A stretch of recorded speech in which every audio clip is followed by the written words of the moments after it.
საგონშვიდობისა მეგობრებო, ძალიან მიხარია რომ კვლავ ხვდებით ერთმანეთს, ჩვენს მსმენელს და ჩვენს აუდიტორიას მიმართავ. დღეს პარასკევია, დღეს 25 აპრილია და ეს იმას ნიშნავს, რომ რადიო ეთერში, რადიო 98 და 5 FM რადიო სივრცე არის ჩვენი გეოპოლიტიკური შოუ დიდი სივრცე.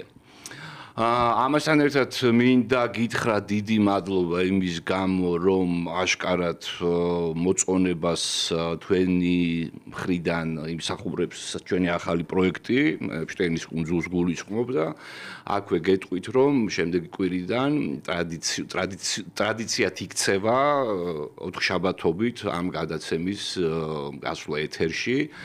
ისე გავაკეთებთ, რომ ეპშტეინის კუნძულიც დაიწყება 7 საათზე და კიდევ ერთხელ მადლობა მხარდაჭერისთვის. მაღალი ნახვები ქონდა ამ გადაცემას და თქვენი ფრიად სასიამოვნო მაღალი აქტივობა. გულისხმობ კომენტარებს, გადაზიარებას, ლაიქებს და ასე შემდეგ და ასე შემდეგ. მოკლედ დაუბრუნდეთ ახლა დღევანდელ დღეს, ბევრი რამ მოხდა წინათ, ბევრი რამ მოხდება მომდევნო დღეებში. მსოფლიო შედის ახალი წესრიგის ფორმირების გადამწყვეტ ფაზაში და სწორედ ამით აიხსნება უპრეცედენტო დაზაბულობა, რომელიც ახლავს გლობალური გადაწყობის პროცესს. რომის პაპის სიკვდილი, რუსეთ-უკრაინის კონფლიქტი, ესკალაცია ახლო აღმოსავლეთში, სამხედრო კონფლიქტი ინდოეთსა და პაკისტანს შორის, ეს არის მხოლოდ მცირე, თუმცა ყველაზე მნიშვნელოვანი ჩამონათვალი იმ მოვლენების, რომლის განხილვასაც ჩვენ დღეს შევუდგებით არაჩვეულებრივ სტუმრებთან ერთად. ბრწყინვალე სტუმრები ყავს დღეს. არის პირველი სტუმარი, ან ერთ-ერთი სტუმარი ბატონი კოტე ჟღენტი, დიპლომატი, მეცნიერი, მოგესალმებით ბატონ კოტე და ანალიტიკოსი, საერთაშორისო ურთიერთობის სპეციალისტი გია აბაშიძე. გია, გამარჯობა. მადლობთ მობრძანებისთვის. ასევე შევახსენებ ჩემი სუბიექტური აღქმა, ჩვენ სამწუხაროდ ბევრი ექსპერტს არ გააჩნია საერთაშორისო მედიასთან ურთიერთობის გამოცდილება. დღევანდელ ჩვენ სტუმრებს ორივე ეთერი, ბევრი ეთერი აქვს ნანახი, არაჩვეულებრივი ეთერები, სხვადასხვა მედია ბრენდებთან საერთაშორისო და ეს რა თქმა უნდა ერთ-ერთი კრიტერიუმია, რომლის მიხედვითაც ჩვენ შეგვიძლია დავადგინოთ კვალიფიკაცია, კომპეტენციის ხარისხი, ჩვენ გამოცდილების ასევე ეს უბრალოდ ჩემი ერთ-ერთი შტაბეჭდილება. ბატონო, სანამ დავიწყებდეთ დღევანდელ საუბარს, მოდით მოკლედ მოვახდენ მიმოხილვას. დონალდ ტრამპმა მისცა ინტერვიუ გამოცემა Times, დღეს იყო გამოქვეყნებული ეს ინტერვიუ, მოკლედ რას ამბობს და აქ შესაბამისი სლაიდი გვაქვს. როდესაც ეკითხებოდნენ პუტინსა და ზელენსკის დროს აი ამ შესაძლებელი ხეშეკულების, ანუ სამშვიდობო ხეშეკულების დადების თაობაზე, ის ამბობს შემდეგს. მე ვფიქრობ, პუტინი სხვანაირად მოიქცეოდა, ამბობს დონალდ ტრამპი. მას მთელი რეგიონის ხელში ჩაგდება სურს, ანუ მთლიანად უკრაინის და მხოლოდ მე შემიძლია მასთან მოლაპარაკება. რაც შეეხება უკრაინის ნატოში გაწევრიანებას, არ მგონია, რომ ოდესმე გაწევრიანდეს. ომიც ნატოზე საუბარმა გამოიწვია და რუსებს ობამამ გადასცა, ის რუსეთთან დარჩება. ზელენსკისთვისაც ეს ცნობილია და ყველა მიცის, რომ ეს რუსეთის კონტროლი დიდი ხანია, რაც გადაწყვეტილია. ბუნებრივია, რომის პაპის გარდაცვალება არის ერთ-ერთი რეზონანსული, მნიშვნელოვანი ალბათ წლის ერთ-ერთი სიახლეა და ამასთან დაკავშირებით ბევრი გამოცემლობა აქვეყნებს ფავორიტთა სიას მათ შორის. უბრალოდ მე ვფიქრობ, რომ ამ თემას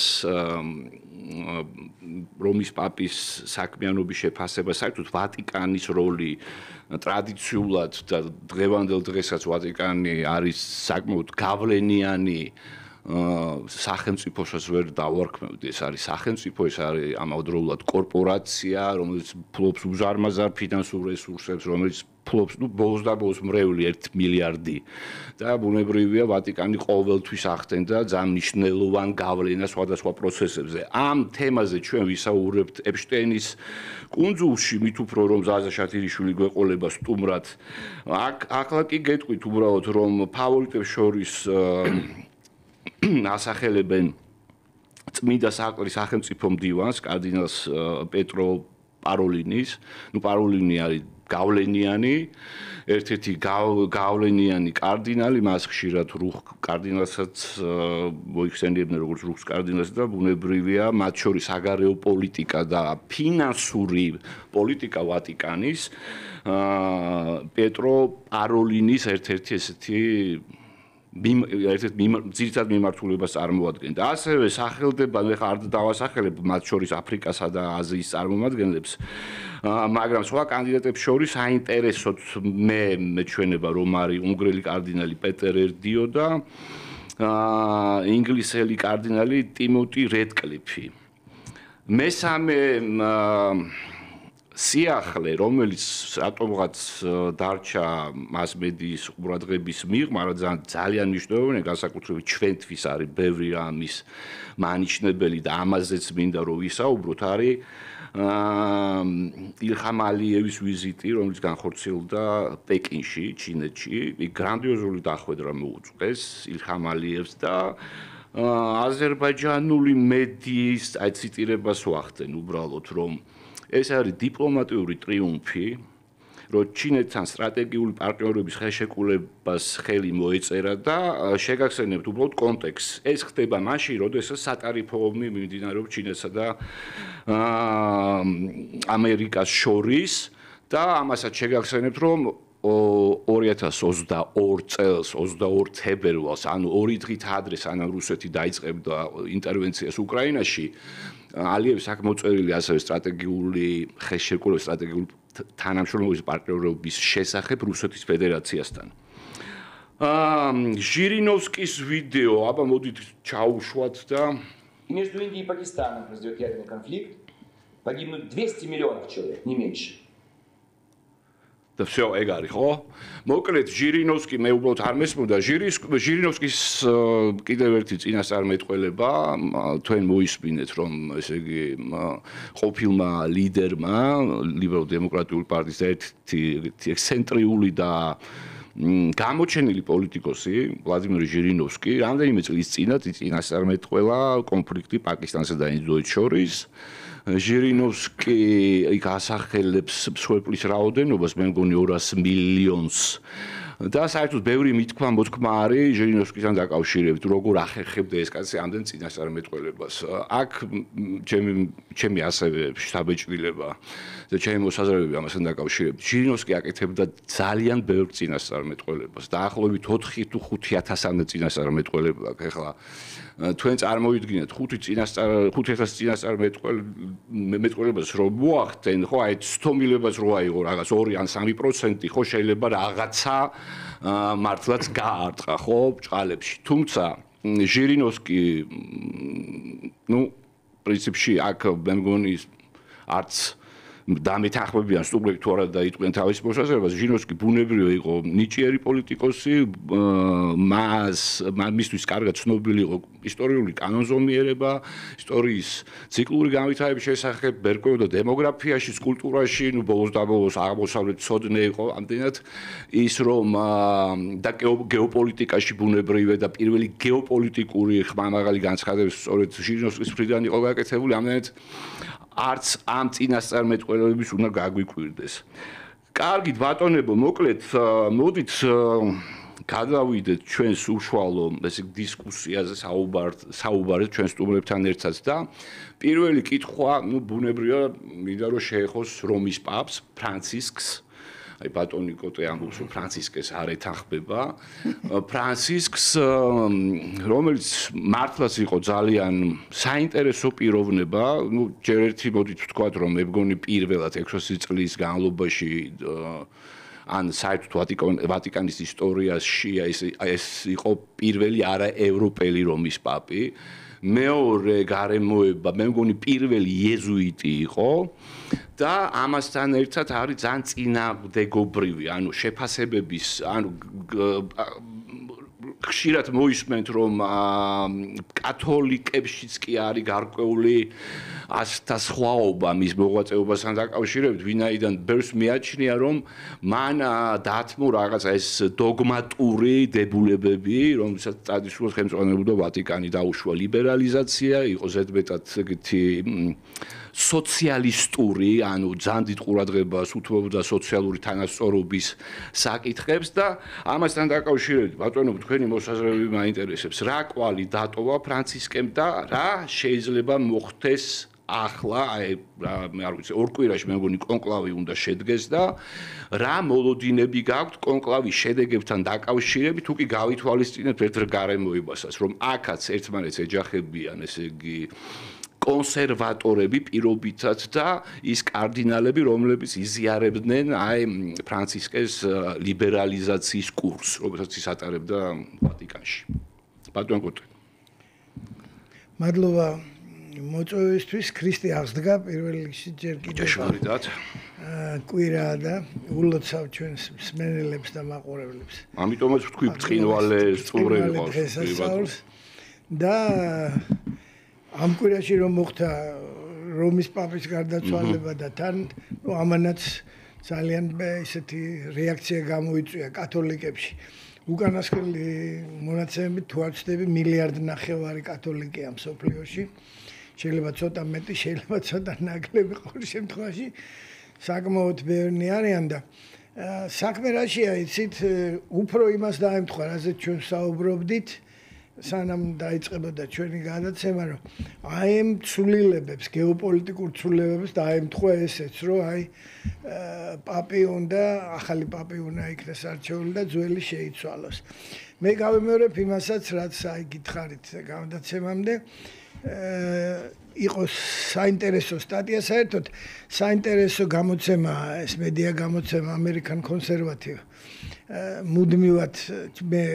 მუდმივად დარწმუნებული ვარ, თქვენც მუდმივად ადევნებთ თვალყურს და საქართველოსეც მე მგონი იმაზეც ვთქვათ რამდენიმე სიტყვა ბოლო სტატიაზე საქართველოს შესახებ ამ გამოცემაში გუშინ რო იყო. იქა ძალიან საყურადღებო აქცენტებია გაკეთებული და ჩვენი სასარგებლოდ რომ ვამბობ საქართველოს და ქართველი ხალხის სასარგებლოდ. რაც შეეხება რომის პაპს, იქ იყო ესეთი სათაურით სტატია, რომ იყო თუ არა რომის პაპი ნამდვილად ლიბერალი. ხო და აი სტატიის ავტორების აზრით უფრო პიარის და ცოტა გაბუქული ქართული სიტყვა რო ვიხმაროთ, ამბავი იყო ეს ფრანცის პირველის ლიბერალობა და ვოუქისტობა და კი იყო რაღაცა მომენტები, თუნდაც პირველ რიგში ამბობენ აი როცა ქალი დანიშნა დეპარტამენტის უფროსად, რომელიც კურირებს ორდენებს, ფრანცისკანელებს, იეზუიტებს და ასე შემდეგ. კონგრეგაციის. საკმაოდ მნიშვნელოვანი თანამდებობაა ეს და არასოდეს მან ქალი, კი არა საერთოდ არ ყოფილა ვატიკანში დეპარტამენტის უფროსი ქალი და აი პირველად მოხდა ქალის დანიშვნა ამ ადგილას და საერთოდ პაპის დამოკიდებულება, რომ ქალებს შეუძლიათ დაიკავონ მაღალი იერარქიული ადგილები ეკლესიაში, კათოლიკურ ეკლესიაში, ესეც რა თქმა უნდა მეტყველებდა რაღაც რეფორმატორობაზე. და სახელი მან რაც დაერქვა ფრანცისი, რომელიც ფრანცის ასისელიდან მოდის, რომლებიც უპოვართა და ღარიბთა და ამათი მფარველად ითვლება და თვითონ თვითონ კი არა ნამდვილად აგრძელებდა მას ყველა თავის გამოსვლაში და ვიზიტებში და ყველაფერში ჩანდა, მაგრამ საბოლოოდ თუ ესე შევხედავთ ფართედ მის მოღვაწეობას, აი სტატიის ავტორები ამბობენ, რომ ისევე როგორც ყველა პაპი, ის ცდილობდა თავის პოზიციები გაემყარებინა და თავის მომხრეები წაეწია წინ და ასე ვთქვათ, ხელიდან არ გაეშვა ეს პაპის ძალაუფლება, ისევე როგორც ყველა პაპი ამას აკეთებდა ადრე. აი ეს დასკვნას აკეთებენ სტატიის ავტორები. ნუ ალბათ თუ დავაკვირდებით იმას, რომ აი ახლა 135 კარდინალიდან, რომელმაც კონკლავზე უნდა აერჩიოს ახალი პაპი, 80% დანიშნულია ფრანცის პირველის მიერ, პაპი ფრანცისის მიერ. ეს იმას ნიშნავს, რომ რაღაც სიმართლის მარცვალი ნამდვილად ამ განცხადებებში არის. რა თქმა უნდა, ერთი მხრივ იყო ის ყველაფერი, რაზეც მოგახსენეთ, მაგრამ მეორე მხრივ საკმაოდ ძლიერი პოზიციები აქვს ისე ტრადიციული მიმდინარეობის მომხრეებს. კონსერვატორებს. ეს პირობითად რო თქვა. დიახ. იქ არის კიდე საკითხი იგივე ამ პირველად ისეთი აზიელი პაპის არჩევის, როგორც აი ფილიპინელების წარმომადგენელია და მის პლუსებზე წერენ რატო შეიძლება იქ ბევრი არიან ფილიპინელები კოლეგიაში კარდინალების და მათი მხარდაჭერა მნიშვნელოვანი შავი როგორც ამბობენ ფერატკანიანი უკაცრავად პაპის არჩევას არის ლაპარაკი კანდიდატ ასე რომ ჩემი აზრით იქ ეხლა ისეთი სიტუაციაა რომ მიუხედავად იმისა ვინც თქვენ ჩამოთვალეთ ვაკა მე ვეთანხმებ განსაკუთრებით აი სახელმწიფო მდივნის კანდიდატურის უპირატესობას იმიტომ რომ 2013 წლიდან მაინც პრაქტიკულად საგარეო საქმეთა მინისტრი იყო ვატიკანის და სხვა შორის საქართველოში იმყოფებოდა ვიზიტით 2019 წელს და საგარეო საქმეთა სამინისტროს მოწოდეთ სხვათა შორის ხო და მას აქვს ასე ვთქვათ ცოტა მცირედი უპირატესობა ამ მხრივ მაგრამ ზოგადად მე მგონია რომ ისეთი ნათელი სურათი არ არის რომ პირდაპირ შეიძლება ვინმეზე თქმა რომ ახლა აი ეს რეალურად უფრო ესეთი კანდიდატია ვიდრე სხვები.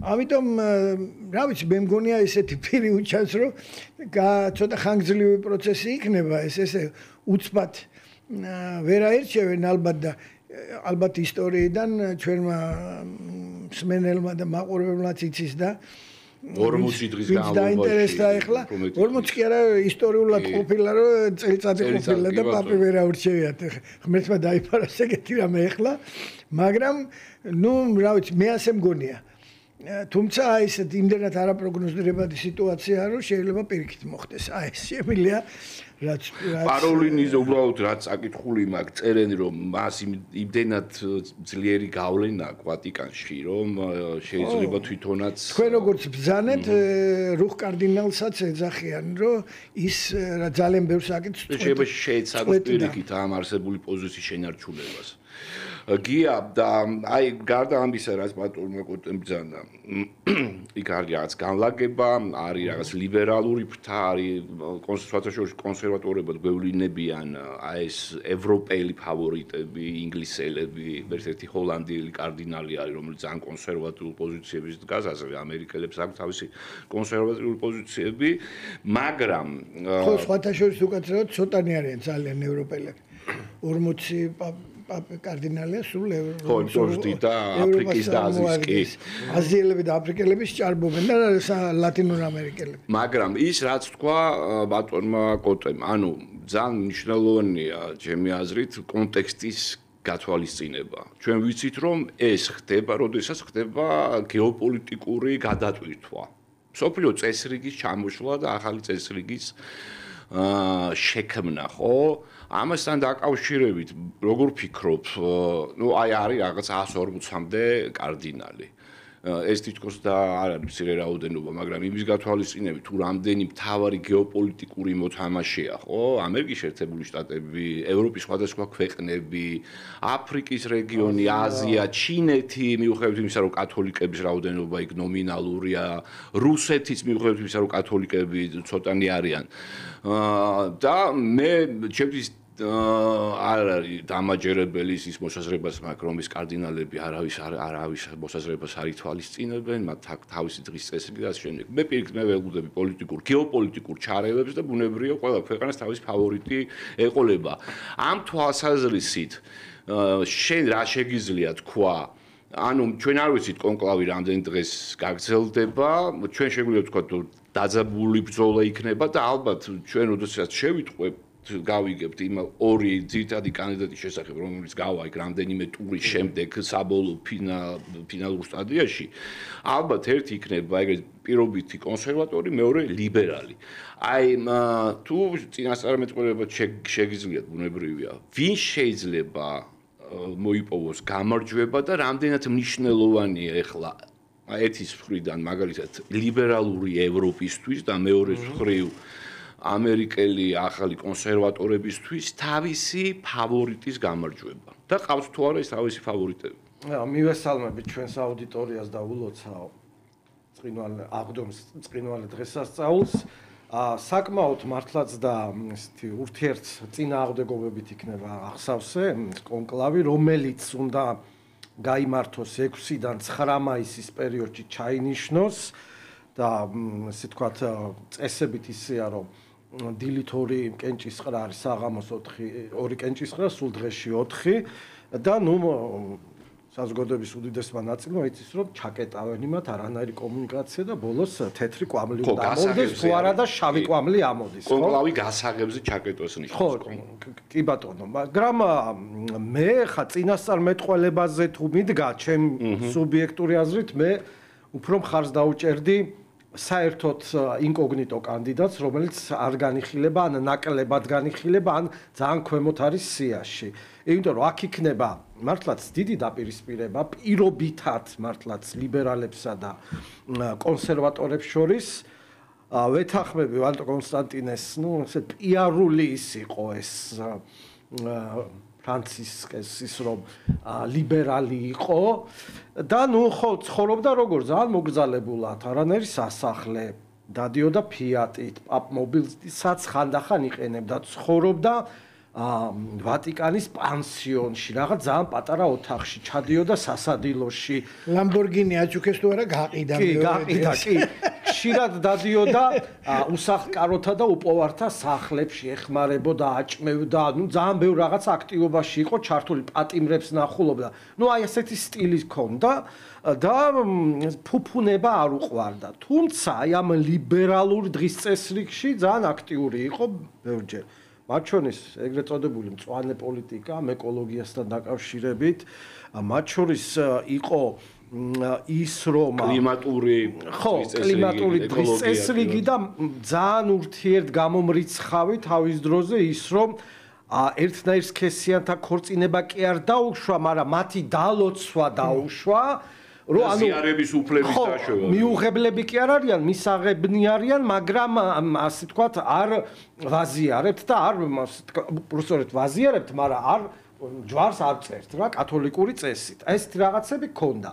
და პლუს ამას მესამე საკითხია, რომ შეიძლება უწინარესი საკითხია რელიგიათა შორის დიალოგები. აი ეს უნდა მუსულმანებთან, სხვადასხვა კონფესიებთან და ძალიან კარგი იყო, რომ თავისი პაპობის თუ არ ვცდები მეორე წელს პირველი მართლმადიდებელი ქვეყანა იყო საქართველო, რომელსაც ეწვია. კი, და აი ამას უჭერდა მხარს და ბუნებრივია ძალიან ბევრს გაუკვირდა მსოფლიოში, ამერიკაში, ევროპაში, რომ რატო პირველი საქართველო. ვინც იცის ისტორია მიხვდება, რომ იმიტომ რომ ძირძველი ქრისტიანული მართლმადიდებლური ქვეყანაა და ამიტომაც ეწვია საქართველოს საკმაოდ ესეთი დატვირთული ვიზიტი ჰქონდა და აქაც არანაირი სასტუმრო ან აპარტამენტები ქაური ერთ-ერთი კათოლიკური ცენტრი არის იმის, ასე ვთქვათ, თავშესაფარში დაიდო ბინა, როდესაც აქ გაჩერდა საქართველოში. რაც შეეხება პაროლინის არ ვიცით როგორი იქნება ეს. ჩვენ მანამდე ვახსენეთ ეთერამდე რომ ფილიპინელ კანდიდატებს აქვთ რაღაცა გარდამწყვეტი სიტყვა, კულუარულად იქ რა ხდება, როგორი გადამწყვეტი იმედი არა აქვს, მაგრამ აქვს ხო, რამდენიმე არიან. ეხლა 5-ნი არიან იმაში, კოლეგიაში კარდინალების და ამას მნიშვნელობა აქვს. 80 ხო არიან ფრანცის დანიშნული 135-ში 135 არის ხმოსანი და თუ არ ვცდები 200 რაღაცა არის, ვინც ესწრება 220 თუ 225 ვინც ესწრება და ასე ვთქვათ დამკვირვებლის როლში არის, მაგრამ 135 ხო 135-დან აი 90 თუ არა იყო, მე არის ტურები, დილით 2 ხმის მიცემა, საღამოს 2 ხმის მიცემა და ასე შემდეგ. აქ მთავარი იქნება რამდენად ჩაერევიან პირობითად ამერიკული ისტაბლიშმენტი თუ ევროკრატიული ისტაბლიშმენტი. მათაც ხო აინტერესებთ თავისი ინტერესები აქვთ, იმიტომ რომ გასაგებია რომ მილიარდზე მეტი მრევლია, მიმდევარია, ვინც აღიარებს კათოლიკობას და ერთ-ერთი უძლიერესი კონფესიაა მთელ სოფლიოში და ხუმრობით ამბობენ ხოლმე ესე პოლიტიკურად არა და ესე თქვით სადაზვერვო კუთხიდან რომ ვის აყავს ყველაზე ძლიერი და ხალხმრავალი სადაზვერვო სისტემა ეს არის კათოლიკური ეკლესია თავისი მისიებით ყველა ქვეყანაში და საერთაშორისო წითელი ჯვარი რომელსაც ყველა კონფლიქტში აქვს თავისი ყური და თვალი ყველაფერი იციან ამიტომ აქ ესე თქვათ როგორც იტყვიან პოლიტიკური ფსონებით საკმაოდ მაღალ ნიშნულზიარი და არ იქნება მხოლოდ სუფთად რელიგიური დატვირთვა აი ამ არჩევას ექნება რა თქმა უნდა პოლიტიკური მით უმეტეს ბრძანეთ ბატონებო რომ ახლა სოფლიო დიდი გლობალური გადანაწილების ფაზაში არის სამი უდიდესი ზესახელმწიფო ამერიკა, ჩინეთი, რუსეთი იყოფენ აი ამ დიდ ხეშად ვიტყვი ღვეზელს, რასაც ქვია პლანეტაზე გავლენები და ბუნებრივია ყველა დაინტერესებული იქნება მათ შორის დასავლეთ ნახევარსფეროში რომ ვატიკანში იყოს ისეთი კანდიდატი რომელიც მისაღები იქნება პოლიტიკური ისტაბლიშმენტებისთვის, მაგრამ აქაც შეკითხვა არის, რომელი პოლიტიკური ისტაბლიშმენტებისთვის, ლიბერალური თუ კონსერვატიული, ვინ გადაწონის. ამიტომაც როგორც თავიდან თქვი, თუ იქ ვერ მოხერხდა და ძალიან ეს გამწვავდა და ვერ ამოვიდა ეს თეთრი ბოლი რამდენიმე დღის განმავლობაში, კვირების განმავლობაში, შეიძლება მართლა კონსენსუსი იყოს მოულოდნელ კანდიდატს. კი ბატონო, ეს სხვათაშორის ხშირად ხდება ხოლმე, როდესაც არის დაპირისპირება, როდესაც არის პოლარიზაცია, ხშირად ხოლმე აი ესეთი შუალედურ კანდიდატზე თანხმდებიან კომპრომისულ ფიგურაზე, სხვათაშორის თავის დროზე ეს კომპრომისული პაპი იყო კაროლ ვოიტილა, იოან პავლე ცნობილი, მეორე, რომელიც პრინციპში რევოლუცია მოახდინა. კომპრომისულად დაირჩიეს და მე რეები გააკეთა. რაც აკეთა, ეს ცნობილია, კი ბატონო. ასევე პოლონელი, არა იტალიელი რომის პაპი სხვათაშორის. თუმცა მე მგონი პირველი სლავი კანდიდატი სლავი პაპი და ამ შემთხვევაში ბერგოლიოსთან შემთხვევაში ეს არის არგენტინელი, თუმცა იტალიელი, ეს წარმოშობით იტალიელი, ანუ იტალიური ოჯახი, მეორე მესამე თაობის ემიგრაციის წარგედნენ აღარ მახსოვს. მოკლედ, კი ბატონო, ძალიან საინტერესო პროცესი გველის წინ და ვნახოთ, ესე იგი, როგორ დამთავრდება და რა თქმა უნდა, კიდევ ერთხელ შეგახსენებთ, რომ ამაზე დაწვრილებით ვისაუბრებთ შემდეგ 4 შაბათს ეპშტეინის კუნძულზე ძალიან მოკლედ დავამატებდი რეაქციას ანუ საქართველოში ვიზიტის შემდეგ და ვიზიტის დროს რა განცხადებები გააკეთა ფრანცისმა. ძალიან დიდი მნიშვნელობა აქვს, იმიტომ რომ იქ ხაზგასმული იყო, რომ ნახა ისეთი ქვეყანა, რომელსაც არანაირად არ მოელოდა, ძალიან ესეთი ნათქვამი იყო და ესეთი აღმატებული განცხადებები იყო არა მხოლოდ საქართველოზე, ჩვენ ძველ ისტორიაზე, ქრისტიანულზე, კულტურაზე, არამედ ჩვენ კათოლიკოს პატრიარქასაც როგორც პიროვნებაზეც და ამას სხვა შორის ძალიან ბევრმა მიაქცია ყურადღება მაშინ ამ ვიზიტის მერე.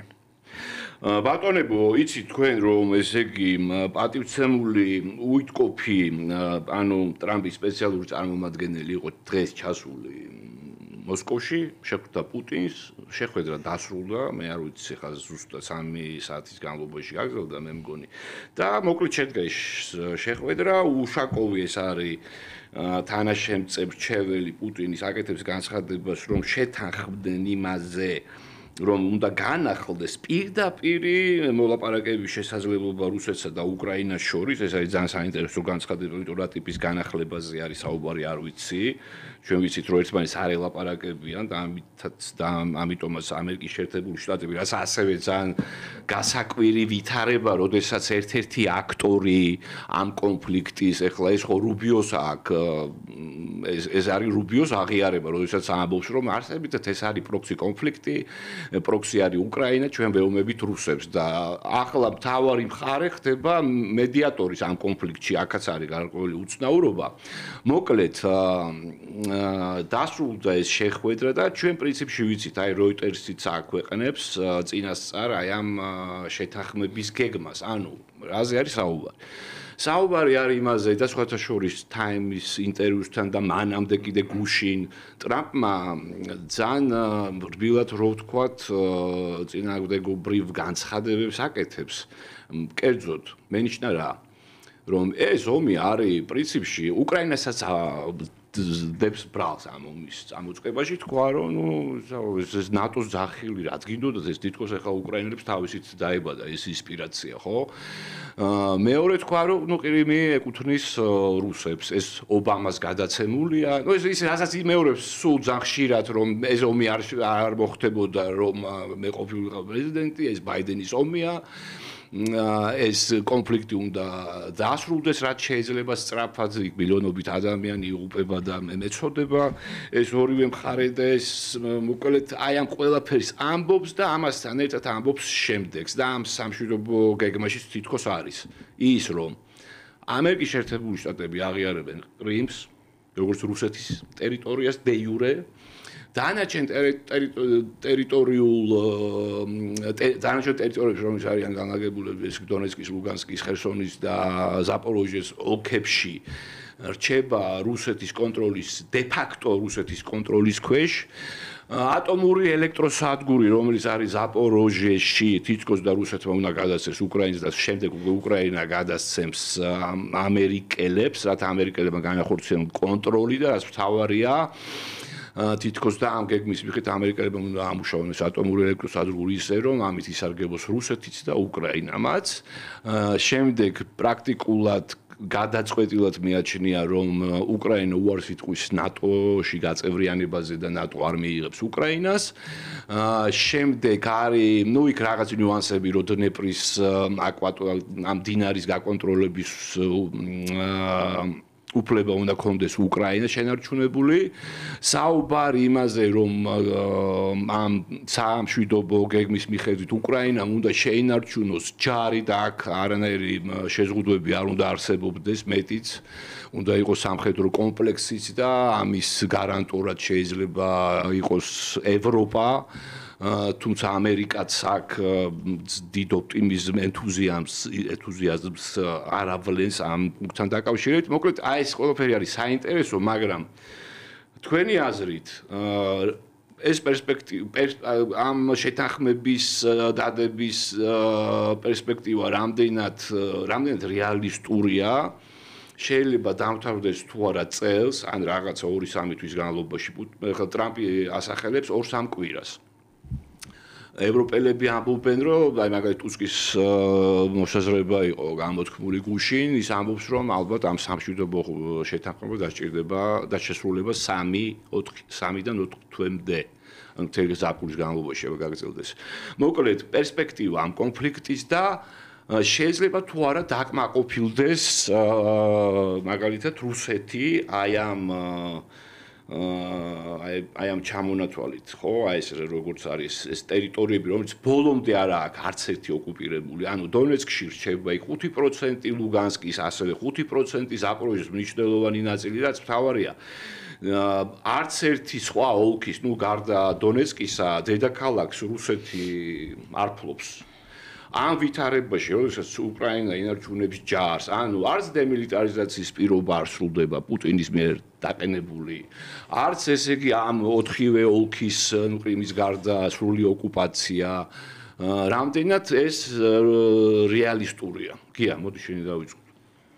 ხო, საკმაოდ ჩიხურ მდგომარეობაშია თავად ზელენსკი, რაც უფრო გაიწელება კონფლიქტის მოგვარება, მით უფრო მადიანი იქნება კრემლის ოკუპაცია და მით უფრო პირობებს წააყენებს, მაგრამ ზელენსკის პოზიციონირება გასაგებია იმ მხრივ, რომ მან რომ მოაწეროს ხელი იმას, რომ ყირიმი მისი არ არის და ყოველთვის აპელირებს და ძალიან სამართლიანად კონსტიტუციაზე, რომ კონსტიტუცია დაარღვიოს და თავისი ქვეყნის მიწაწყალი გასცეს როგორც პრეზიდენტმა, ხო, და ხან ვადაგასულს ამბობენ ასე შემდეგ, პრეზიდენტია, ხო?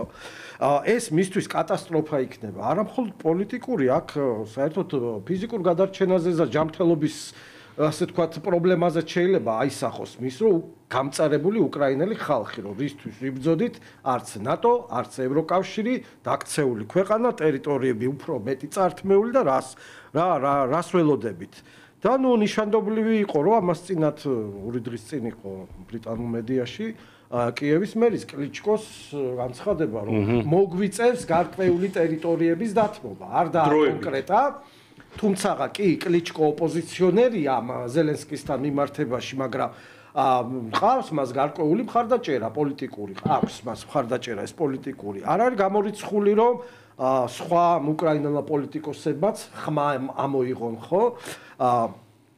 აქ უკვე ამისთვის თუ როგორც კი მოგვარდება ეს დროებით თუ რაღაც ზავი იქნება თუ ცეცხლის შეწყვეტა, ბუნებრივია იქ ჩდება აუცილებლობა საპრეზიდენტო არჩევნების. ვინ იქნებიან კანდიდატები? კლიჩკო, გენერალური ზალუჟნი, რომელიც ბრიტანეთშია ელჩი, კიდე ვინ? ხო, ის არისტოვიჩი არ ამგონია რომ სერიოზული, ასე თქვა, წონადობის ფიგურა იყოს, მაგრამ ძირითადად ზალუჟნიზე იყო ლაპარაკი. ახლა კლიჩკო შეიძლება პოზიციონირებს. ძალიან რთული სიტუაცია, მაგრამ არ დაგვავიწყდეს, რომ ვაშინგტონი იმასაც ამბობს, რომ გარდა იმისა, რომ თქვათ, ყირიმი უნდა დათმოს უკრაინამ, რუსეთსაც მოუწევს რაღაც კომპრომისი ტერიტორიული თვალსაზრისით. სწორედ აღნიშნე ვაკა, დემილიტარიზაციაზე არ არის ლაპარაკი. კი ბატონო, ევროპელები, ამერიკელები გამორიცხული ევროპელები უკვე ვარს ამბობენ, რომ ჩავლენ იქა, მით უმეტეს პუტინი ძალიან წინააღმდეგია, რომ გამორიცხულია, რომ უცხო ქვეყნის დროშიანი სამხედროები იყვნენ. ინსტრუქტორები ახლაც არიან, მაგრამ რა სჭირდებათ? ალბათ იქნება ის, რომ მისცენ ძალიან დიდი დახმარება უკრაინას, როგორც აღორძინებისთვის, სამხედრო, ეკონომიკური, ინფრასტრუქტურული და ეს გარკვეულწილად იყოს ძალიან უხეში სიტყვა და არც შეესაბამება გარკვეული კომპენსაცია ვითომ ფსევდო რომ ესე ტერიტორიები დაკარგეს. კი დაარქმევენ ამას დროებითად, მაგრამ გვინახავს ჩვენს მაგალითზეც ხო, რომ სამშვიდობო ძალები, შერეული რაღაც ეუთო იმუშავა, არაფერმა არ იმუშავა, ხო? აგვისტოს ომამდე ეუთოს მისიებმა იმუშავეს, არაფერი არ იმუშავა. UMM-ი რომ არის სადამკვირვებლო მისია, მუშაობს ამ საკუპაციო ხაზებთან, აქედან განაწლებია, უყურებენ ბინოკლით, იქით არავინ არ უშვებს, ხო? უცხოელებს აჩვენებენ. კი, და თან ისიც საკმაოდ საშინელი რეალობაა, რომ თავის დროზე უნდათ ამათ დრონების გამოყენება, რომ ან სატელიტური იმიჯების თვარცდები ესპანეთშია რაღაც ევროპული, ასე თქვათ, სატელიტური, სადა აბა ვინ დაბლოკეს ტრადიციულად საფრანგეთმა და გერმანიამ, რომ არ დაუშვეს, რომ UMM-ს სატელიტურად ენახა ცხინვალის რეგიონი ან აფხაზეთი. აი ესეთი რაღაცა არის და ეხლა ევროპა, რომელიც მართლაც ჩემი პირადი მოსაზრებით არანაირ გეოპოლიტიკურ ღერთს არ წარმოადგენს, უბრალოდ არის ფინანსური, ეკონომიკური დაწესებულება, რომელიც იძლევა გრანტებს, უნდა რაღაც გავლენების მოხდენა გეოპოლიტიკაში, მაგრამ ტრამპის მოსვლის შემდეგ კიდევ უფრო დაკნინდა, წარმოიდგინეთ ახლა 100 დღეზე მეტი გავიდა და ტელეფონიც არ აუღია ტრამპს და ურსულა ფონ დერ ლაიანს არც კი დალაპარაკებია შეხვედრაზე არ არის ახლა ხვალ პაპის დაკრძალვაზე ცოტათი სასაცილო მომენტები იქნება, იმიტომ რომ ტრამპს ახასიათებს ესეთ სამიტებზე თავის წარმოჩენა, ვიღაცის გაწევა, რომელიღაც ქვეყნის ლიდერის და ასე შემდეგ. შეხვდება ის კი ურსულას ან სხვებს ზელენსკიც იქნება ხვალ რომში, ხო? იმიტომ რომ საკუთარი სკამით მოждდეს ის ადმი. თუ ხარცდები პირველ რიგში არ იქნება. ხო შეიძლება ურსულა ისე მიეჭრას, როგორც ჩვენი ყოფილი პრეზიდენტი. კი, მიეჭრას, მაგრამ სალომე თუ იმან ვერ იცნო, ტრამპი ცნობს ახლა ურსულა ფონ დერ ლაიანს და ძალიან ხისტადაც უპასუხოს.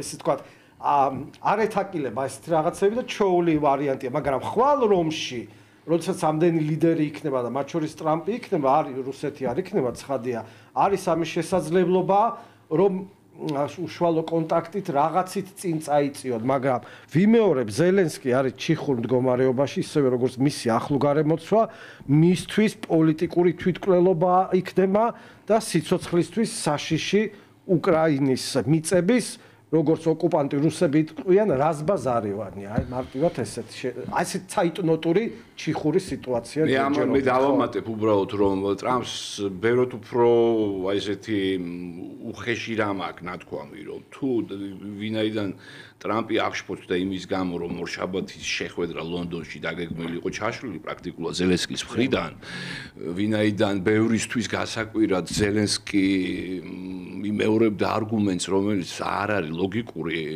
მან თქვა, რომ უკრაინა არ აღიარებს ყირიმის დე იურე სტატუსს და ბოლო უკრაინელამდე უნდა იბრძოლონ სანამ არ დაიხოცებიან. აქ თავი არის ის, რომ ტრამპმაც თქვა, რომ არავინ არ ითხოვდა უკრაინისგან ამის აღიარებას. და სხვათა შორის აქაც არის ერთი ნიუანსი, ამერიკის შეერთებული შტატები აღიარებენ ყრიმს. ევროპასაც არ აიძულებენ, ბუნებრივი ევროპა ამაზე არ დათანხმდება. და ტრამპმა თქვა შედეგი რამ, თუ კი ხელს არ მოაწერ ამ შეთანხმებას, 2-3 წელიწადში დაკარგავ მთელ ქვეყანას. აი ესეც რეზონანსული განცხადება იყო. სანამ ეთერში შევიდოდი, წავიკითხე, რომ ზელენსკის ახალი ინიციატივა, ზელენსკი ხო არის გენერატორი ამ ინიციატივების, ეხლა სთავაზობს ხვალ, ესე იგი დაკრძალვის შემდეგ სამიტის მოწყობას რომში. უკვე ტრამპთან, ბუნებრივია, რომ ზელენსკი ეძებს შეხვედრას ტრამპთან. აი ურსულა ფონ დერ ლაინი არ ვიცი, მაგრამ ზელენსკისთან შეხვედრის არიდების მე აბსოლუტურად წამს. ანუ ვფიქრობ, რომ აი ეს გაღიზიანება ტრამპის ის ხარის გაღიზიანების იმდენად მაღალია, რომ შეიძლება არ მოხდეს და მით უფრო აი ამ ჩაშლილი უკვე თითქოს და შეთანხმებული იყო, თუმცა არ გამოირიცხება ხვალინდელი შეხვედრას, იმიტომ რომ უიტკობს ჩამოაკ რაღაც პასუხი და რაღაცა რასაც უყურებ რაღაც რეაქციები, ხო, ჯერ არ არის ანუ არის უშაკოვის კომენტარი, არის პესკოვის ზამფორმალური კომენტარი. არის ის, რომ თითქოს და რუსები კმაყოფილები არიან ამ შეხვედრის შედეგად. ბატონო, ხო, რაღაცის დაზუსტება გვინდაო, უნდა დავაზუსტოთო, fine tuning, ესე თქვა, როგორც რადიოზე რო აზუსტებენ ტალღას და აი ამიტომ ვარო მოსკოვშიო. ნახოთ. რას ფიქრობთ, რა შეიტანს უიტკოფი და შეიძლება თუ არა შედგეს ეს შეთანხმება, აი უახლოეს ჩვენ ვიცით რომ როდის უთავდება ამას 100 დღის ვადა. მე მგონი 10 მაისს. 30 აპრილს მე მგონი. 30 აპრილს? 100 დღე თავდება 30 აპრილს, მე ესე მახსოვს. ხო, მე ძალიან საკმაოდ ბევრ რამეს გავიმეორებ, რაც ბატონმა გეუბნება იმისას, მაგრამ ერთ რამეს ვიტყვი აუცილებლად, რასაც როგორც კი დაიწყო ეს ომი, მაშინაც ვამბობდი. ყოველთვის უჩანდა ისეთი პირი ერთი ცნობილი ქართული ფილმის არ იყოს ამ ომს, რომ გადაიქცეოდა კიდევ ერთ გაყინულ კონფლიქტში. ეხლა რამდენად ემგვანებოდა ეს ჩვენ გაყინულ კონფლიქტებს და რამდენად არა, მაგრამ ძირითადი რამე, ძირითადი რა, რომ ცეცხლის შეწყვეტა ისეთ სიტუაციაში, როცა ერთ მხარეს აქვს რაღაცა უპირატესობა ტერიტორიული მოპოვებული და იმას არ დათმობს და მეორე მხარე ამას ოფიციალურად არ აღიარებს, მაგრამ იძულებული იქნება de facto აღიაროს და მერე წავიდეს პროცესი, რომელშიც იქნება რაღაცა სხვა საკითხები, კონკრეტული საკითხები განხილვის საგანი. მე ასე მგონია, რომ აი ეს გაიყოს de facto საკითხები და de jure საკითხები უნდა გაიყოს. როცა გადაიქცევა ეს და მე ისე ვიმეორებ დარწმუნებული პრაქტიკულად გადაიქცევა ეს როგორც კი ცეცხლის შეწყდება საომარი მოქმედება ეს გადაიქცევა კიდევ ერთ გაყინულ კონფლიქტად და უკვე მოქმედებს კონფლიქტოლოგიის კლასიკაში ცნობილი გაყინული კონფლიქტის სიტუაცია და რა ხდება გაყინული კონფლიქტის დროს აი ჩვენ გაყინული კონფლიქტის დროს თქვენ ბრძანეთ შეხვედრები, იქ დამკვირვებლები, იქ შეიძლება თუ არა ფორმატები, შეიძლება თუ არა სხვისი დროშით, აბა ვისი დროშით, რამდენი ადამიანი და ფაქტიურად ის საზღვარი, რომელიც საომარი მოქმედების შედეგად დაემთხვევა ცეცხლის შეწყვეტის ზოლს, ის არ შეიცვლება და რამდენი ხანი არ შეიცვლება, სამწუხაროდ კიდე კაცმა არ იცის. აი მე ამას უკვე რა მოყვება როგორც უკრაინისთვის შიგნით და ზელენსკისთვის და როგორ იქნება ეს რა არჩევნები ჩატარდება და ვინ იქნება კანდიდატები და ზელენსკი საერთოდ გაასწრებს იქიდან თუ გადაურჩება თუ ვერ გადაურჩება ეს ყველაფერი არის ამის შემდგომი საკითხები აი ეს რომ გადაიქცევა გაყინულ კონფლიქტად მე ესე მგონი რომელსაც ნამდვილად ესეთი პირი უჩანს ჩემი აზრით და მაშინ უკვე იქნება ის რამდენად დაინტერესებული იქნებიან ეს მხარეები რომ ეს გაყინული კონფლიქტი galvos მალე ან გაგრძელდეს დიდი ხნის განმავლობაში ისე რომ არანაირი ზიანი არ მეაყენოს მათ ინტერესებს და რუსეთს რა შეაწყობს მე დარწმუნებული ვარ ჯერ ვიტყვი ევროპას მე დარწმუნებული ვარ რომ ევროპელებმა ძალიან კარგად იციან რომ ამერიკის დახმარების გარეშე ისინი უკრაინას ფინანსურად ვერც მასში დაეხმარებიან რომ თავის ჯარი აღადგეს შეერაღებული ძალები აღადგინოს და შეიარაღდეს და ვერც იმაში დაეხმარებიან რომ აღდგეს ის ნგრევა, რაც გამოიწვია ამ ომმა უკრაინაში.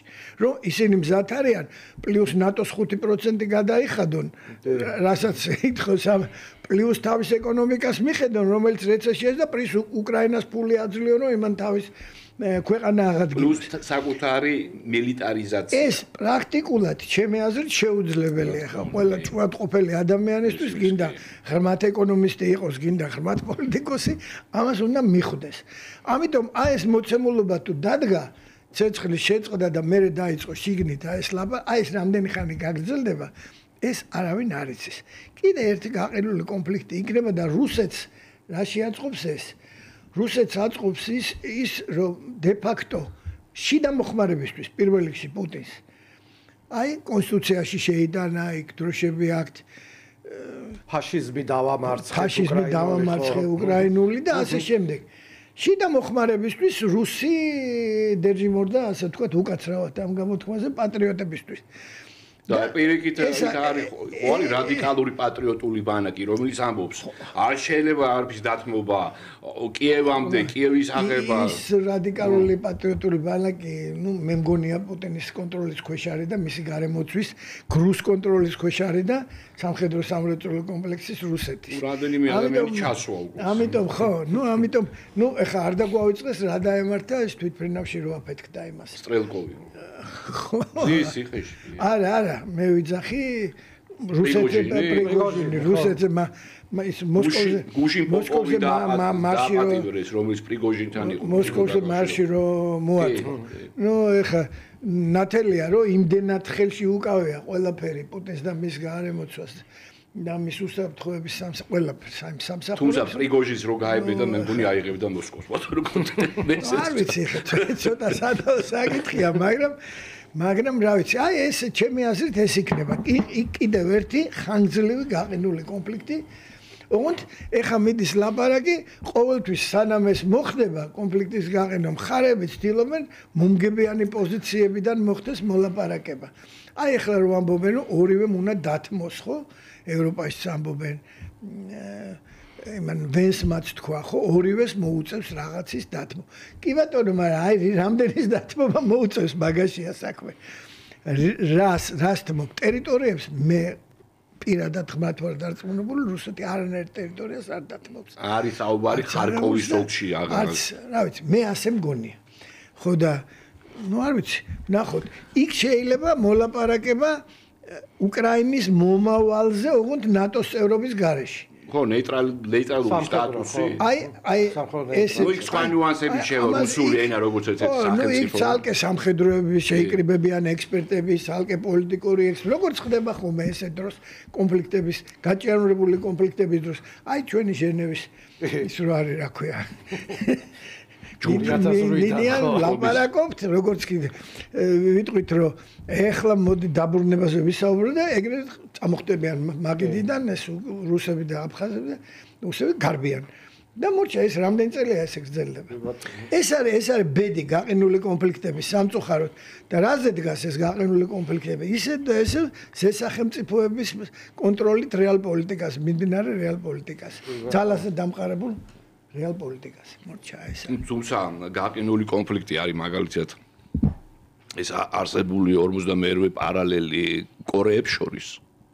და იყო მაგალითად გაყინული კონფლიქტი ასევე უკრაინა-რუსეთის კონფლიქტი 2014 წლის შემდეგ გაყინებას გულისხმობ და ხედავთ ანუ ჩვენ თუ დაუშვებთ აი ამ კომპრომისულ ვარიანტს ეს შეიძლება ნიშნავდეს იმას რომ მომავალში აი ეს მარლეზონის ბალეტ შეიძლება მესამე გაგრძელებაც ჰქონდეს ანუ ამას არ გამორიცხავთ ბატონო კუტე აი რამდენი ხანი გაგრძელდება ესე ლაპარაკობ დროის ფაქტორია თუ მიეჩვია მსოფლიო იმას რომ აი გაიყინა კონფლიქტი და ესეთი სიტუაცია არის და არის და შემდგომი გეოპოლიტიკური განვითარება ხო მსოფლიოში ოდესღაც თუ მოხდება ისეთივე ტექტონიკური როგორც ახლა ეძახიან ამ ცვლილებებს რაც ახლა ხდება კი შეიძლება რამდენი ხანი და ადრეც ლაპარაკობდნენ იმაზე რომ აი როცა შეიცვლება რუსეთში მართლობა როცა ძველი თაობა წავა და დასავლეთში განათლება მიღებული ახალგაზრდა თაობა მოვა ქვეყნის ხელმძღვანელობაში, მე დაველაპარაკებით და შეიძლება დავიბრუნოთ აფხაზეთი და ოსეთი. ნუ ძალიან დიდი ბოდიში და რა ვიცი. ხო, ნუ მე ეგეთი რამეების არ ამწამს და ნუ ამის შედეგად ჩვენ ვხედავთ რომ ეს გაყინული კონფლიქტი რუსეთის ტერიტორიაზე უკვე იქნება გაყინული კონფლიქტი ცხელ სტადიაში. ახლა ჩვენი მეც ნაკლებად გაყინულია მართლაც, მადლობა ღმერთს ჯერჯერობით. მაგრამ ეს არის ცხელი ფაზა უკრაინასთან და არ დაგვიწყდეს დნესისპირეთი. ანუ რუსეთის პერიმეტრზე არის სამი ესეთი წერტილი, რაც ჩვენთვის გასათვალისწინებელია. კარგით, ეხლა მე რა მაინტერესებს. ხო, მაგრამ უკაცრავად, ორი სიტყვით დავამატებ. ეს გაყინული კონფლიქტები რუსეთს საშუალებას აძლევს გაკონტროლოს, ხო? რაც უნდა მაგას უნდა რომ პოსტსაბჭოთა ახლოს საზღვარგარეთ იყოს თავის ახლოს იყოს ეგრეთ წოდებული ახლოს საზღვარგარეთი იყოს თავის კონტროლის ქვეშ. ეს გაყინული კონფლიქტები ზუსტად მაგის საშუალებას აძლევს. კი ბატონო, რა თქმა უნდა, ამიტომაც არსებობს, ხო? ეხლა მაგ ასეთი მკითხვა. ესე იგი ჩვენ ვხედავთ რომ განსაკუთრებით უიტკოფი გამოირჩევა ამით და ტრამპიც აი ესეთი განსაკუთრებული რაღაცა პიეტეტი აღფრთოვანება პუტინის მიმართ. იქ ესე იგი უიტკოფმა თქვა რომ ესე ჩემზე ძალიან დიდი შთაბეჭდილება მოახდინა პუტინმა აი პირველი შეხვედრის შემდეგ. პუტინმა მითხრა რომ აი ამ ესე იგი თავი დაარებონ პლაგიატს, იმიტომ რომ მიშა სააკაშვილმა პირველმა განაცხადა თვალებს ჩავხედე და ეგეთ თვალები მეცხოველობაში არ მინახია.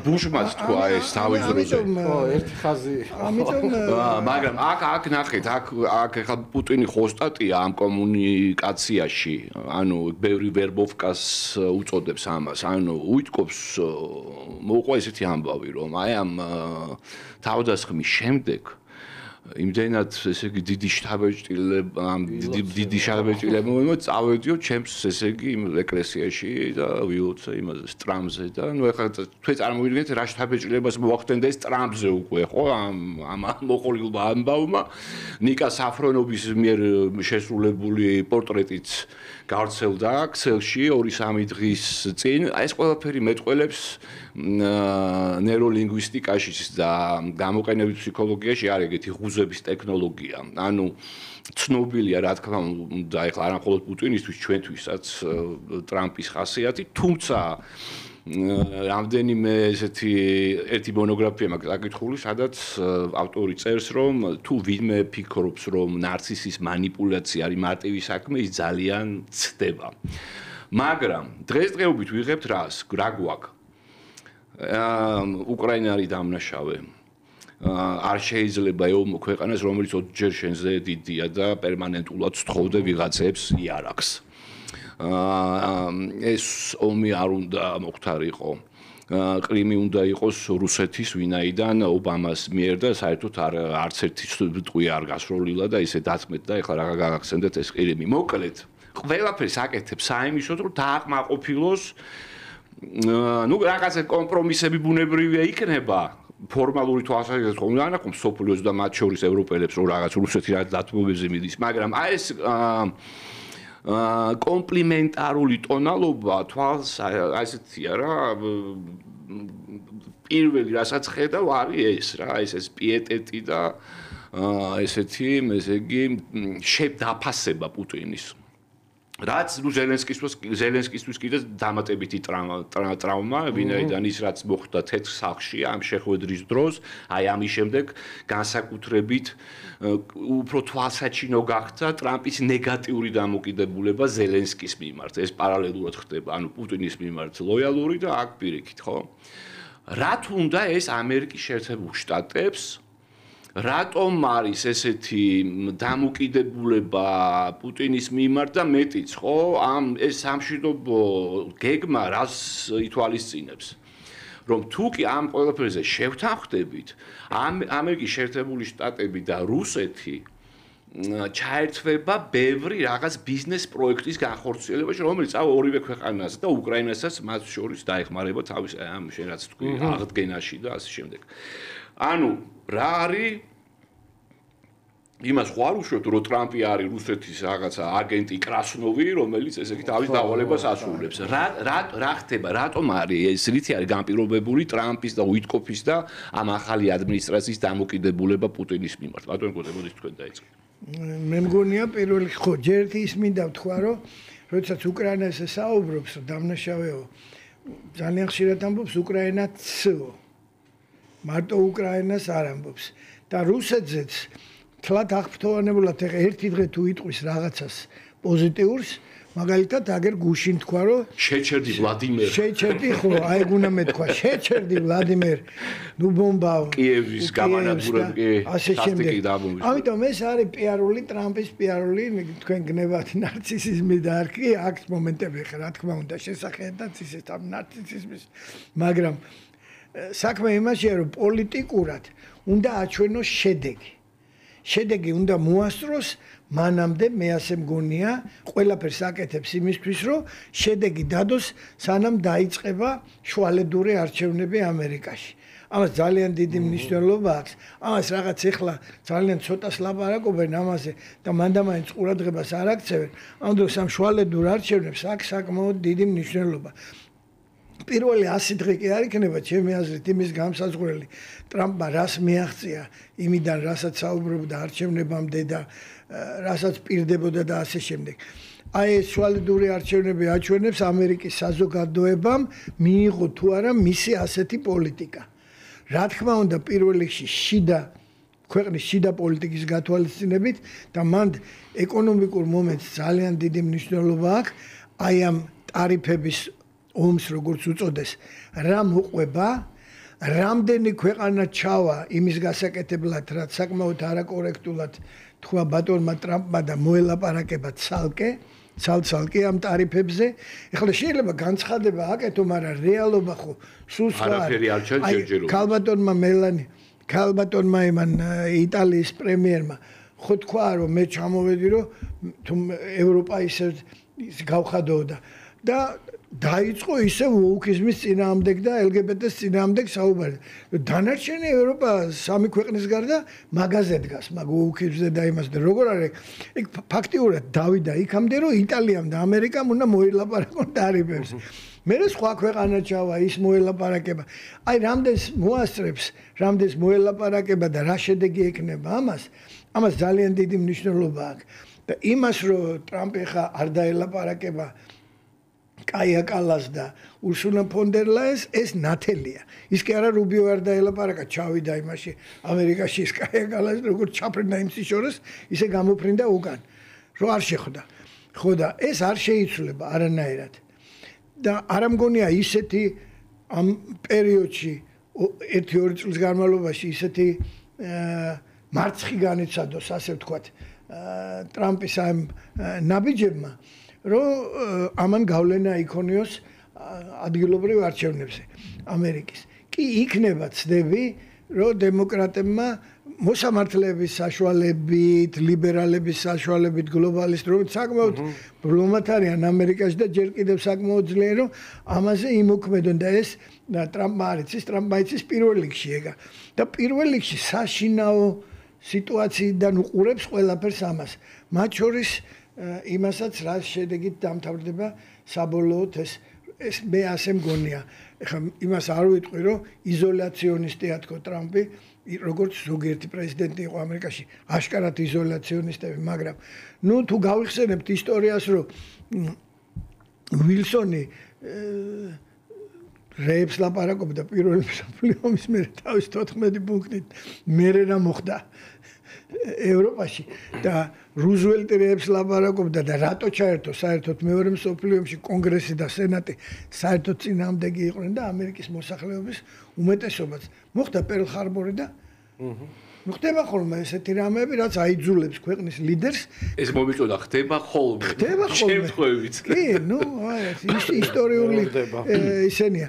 ამიტომ მე მგონია რომ მაინც შიდა პოლიტიკაზე იქნება ფოკუსი, მაგრამ ჭირდება რაღაცა შედეგის მიღწევა აუცილებლად. აი ცეცხლის შეწყვეტა ცეცხლის შეწყვეტას თუ მიაღწია და შეჩერდა საომარი მოქმედებები, რასაც მუდმივად ხაზს უსვამს, რომ აი ამდენი ხალხი იღუპება ერთი მხრიდან, ამდენი ხალხი იღუპება მეორე მხრიდან და ეს ხო მოსახლეობაზე მოქმედებს.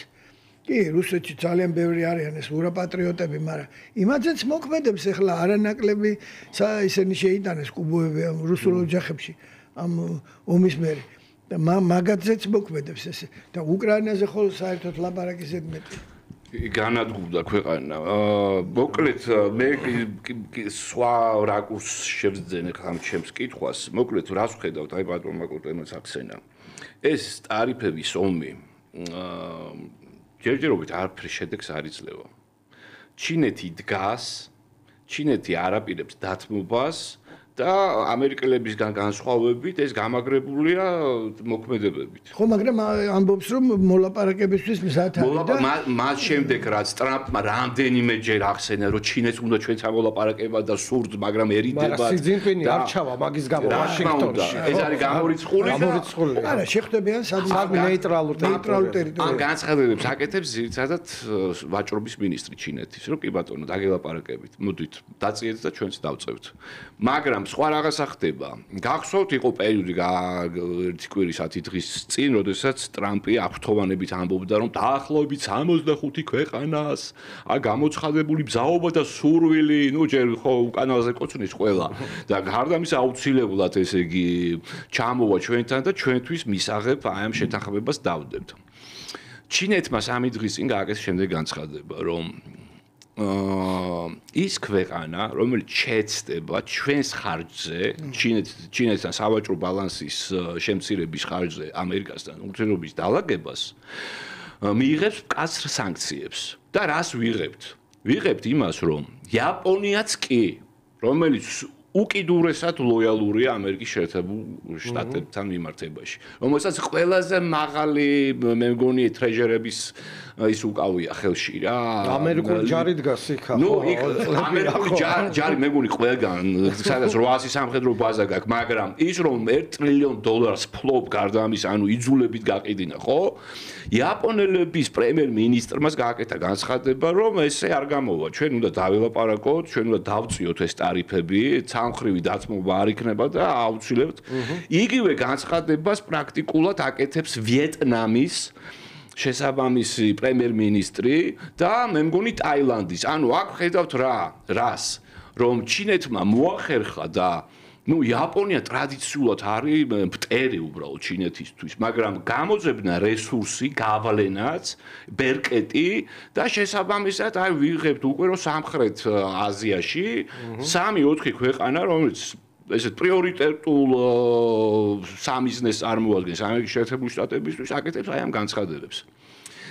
ხო და პუტინი იმისთვის ხომ არ სჭირდება ტრამპს, რომ შეასუსტოს მისი კავშირი ჩინეთთან. ხო, ტრამპი არის როგორც იტყვიან, მტაცებელი პოლიტიკოსი, ბიზნესმენი და მისთვის თავარი პრიორიტეტი არის დილს, გარიგებები. ან დრილ. ხო, დრილ ეს თავისი რესურსები, ხო.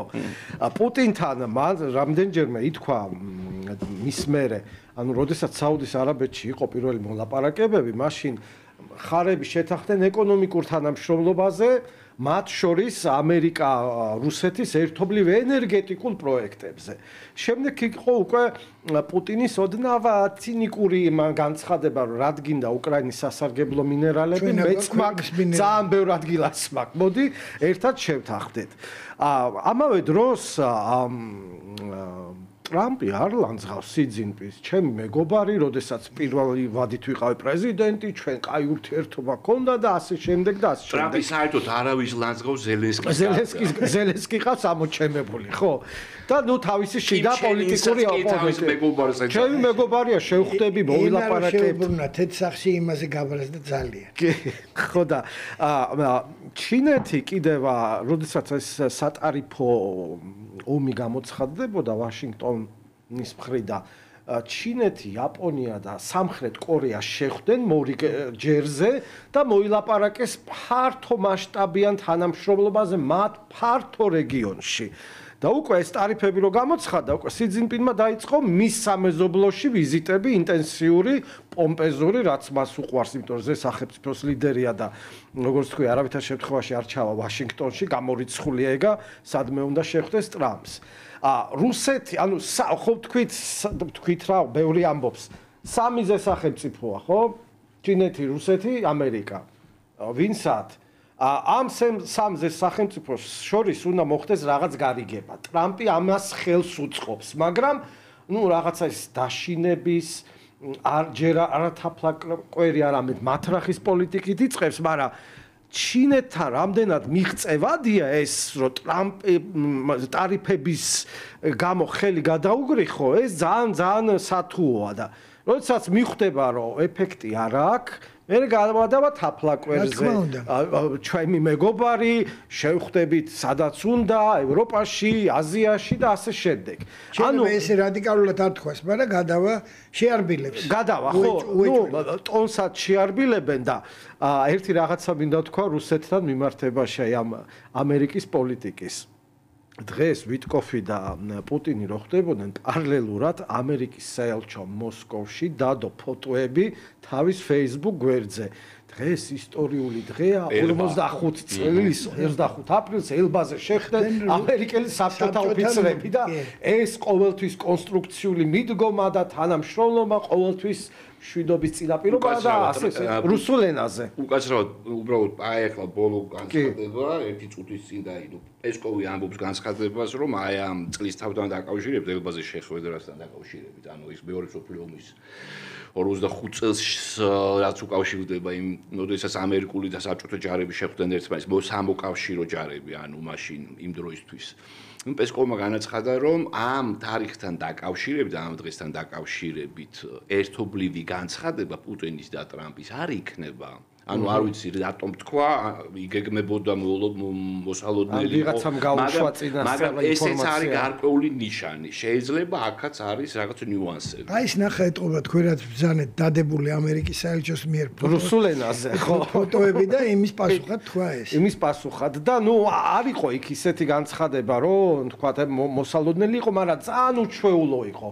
ამერიკის საელჩოდან, რომელიც მოსკოვში არის და რო გავაგრძელოთ ამ ტარიფების თემა, მე ფიქრობ, კიდევ გავიმეორებ, რომ ჩინეთთან არ გამოვა ეს დაშინების და შანტაჟის პოლიტიკა არანაირად მოუწევს ამ ტემპერატურის დაწევა თავად დონალდ ტრამპს. ვის გამოსვლია ისტორიულად ჩინეთში? არავისთან, ხო? თქვენს ინგლისელებს ოპიუმის მეშვეობით. თქვენს ეთერში იყო რამდენიმე დღის წინ, ხო? ჩვენო 5000 წლიანი ისტორია გვაქვს და თქვენ 200 წლიანიო და ვისედრებითო რა. ზუსტად ეს იქნება. ანუ შეიძლება გაგრძელდეს ევროპასთან ეს ტრამპის მხრიდან დამონათება, იქ ბრიუსელი იქნება თუ სხვა მისთვის ურჩი დედაქალაქები და ამითი შემოიფარგლოს და შემდეგ ეს პიარულად თქვას, რომ აი მე ვაიძულე ისენი, რომ განულებული იყო ეს ტარიფები, მეხვეწნენ, შეიძლება არც ეხვეწნენ, მაგრამ აი ამას წარმოაჩენს, იმიტომ რომ რუსულას უკვე ნათქვამი აქვს, რომ გავანულოთ ორივე მხარემ და ამითი დამთავრდება ეს დროებითი კონფლიქტი. ურსულას არავინ არ უსმენს ან არ ელაპარაკება ტელეფონით ეს სახელმწიფოს ელაპარაკება ისე როგორც შეეფერება ეს სახელმწიფოს.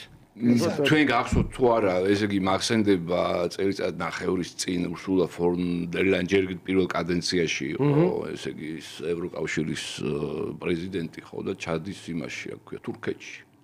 ერდოღანმა სკამიც არ აღიხსა და სი ძინპინმა, როდესაც ესე იგი ვიზიტით ჩავიდა, არ შეხვდა, მე მგონი, არ შეხვდა, ანუ დაარღვია რაღაცა ამ დონის შეხვედრისთვის დამახასიათებელი ატრიბუტიკა, რაღაც წითელი ხალიჩა, მოკლედ სრული პროტოკოლის დარღვევა თითქოს ხდებოდა რაღაცა მესამე ხარისხოვანი ქვეყნის მესამე გერმანიის მე მგონი პრეზიდენტსაც ესე ცივა დახვდება. ხო, დემონსტრაციულად აკეთებენ ეგრე, კი.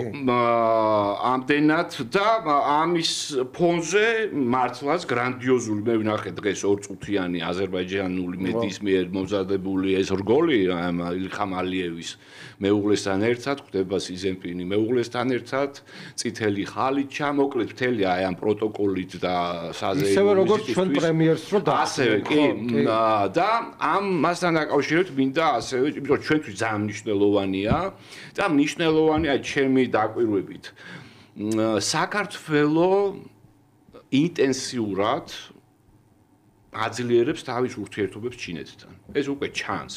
მე გულისხმობ ინფრასტრუქტურას, მე გულისხმობ იგივე განაკლია სპორტი, ის რაც შედება დასავლეთ საქართველოში, ხო ეს გვირაბების მთელი რაღაც ურთულესი საინჟინერო ეს ნაგებობები და ეს პროექტი გრანდიოზული და ბუნებრივია ამასაც თავარი არის თავისუფალი ვაჭრობის რა თქმა უნდა. რა თქმა უნდა. ქვეყანასთან ამდენად ერთ-ერთი საკვანძო ქვეყანა კავკასიის, როგორც არის აზერბაიჯანი, აზერბაიჯანი საერთოდ ეს 3-4 წლის განმავლობაში არის სრული ტრიუმფატორი. ანუ მოგებული ომი სომხეთთან, ტერიტორიების დაბრუნება, ეკონომიკური ზრდა და რაც მთავარია, ამის ფონზე საკმაოდ მკაცრიც არ ვიტყვი, მტრული რიტორიკა ევროპელების და განსაკუთრებით საფრანგეთთან, რომელიც ერევა მის ცდილობს რომ ჩაერევა. ის ამასთან ერთად აზერბაიჯანის ერევა, აი კალედონიაში ჯანმრთელობა საფრანგეთის პრესა წერს რომ აზერბაიჯანული სპეცსამსახურები აწყობენ შეთქმულებებს და რაღაცა სეპარატისტების ახალისებას და ასე შემდეგ. აზერბაიჯანული სპეცსამსახურებმა თუ კალედონიაში აჯანყება მოაწყვეს, მართლა ძალიან მაგრები ყოფილი. აი რას მოგვესწარი ბატონო კოტე. მოკლედ ჯერ სად ვართ? მაგრამ ფაქტი რა არის? ფაქტი არის რომ აზერბაიჯანიც დემონსტრატიულად კიდევ ერთხელ ვიმეორებ ამ სატარიფო ომის ფონზე ჩადის იზენპინთან დებს სტრატეგიულ შეთანხმებას ამასთან ერთად ვიცით საქართველოს მთავრობის დამოკიდებულება ჩინეთთან მიმართებაში და აქ რა მაინტერესებს აქაც ხო არ შეიძლება იყოს გარკვეული პრობლემა და გარკვეული თანხმედრა რუსეთის ფედერაციისა და ამერიკის შეერთებული შტატების. ანუ ესეთი აქტიური პოზიცია და მიზანმიმართული პოლიტიკა, რომელსაც ჩინეთი ახორციელებს კავკასიის რეგიონში, რამდენად შეიძლება მისცეს ამერიკას და რუსებს აი საბაბი რაღაცა, ანუ დროებითი რაღაცა ალიანსის შესაქმნელად. როგორც საფრთხე. მე გავიხსენებ ერთ მომენტს ჩემი კარიერიდან, როცა ელჩი ვიყავი უზბეკეთში და ტაჯიკეთში. მაშინ ძალიან ესე იგი პუტინი ორჯერ იმპერია 4 წელიწადში ორჯერ იყო უზბეკეთში ვიზიტით.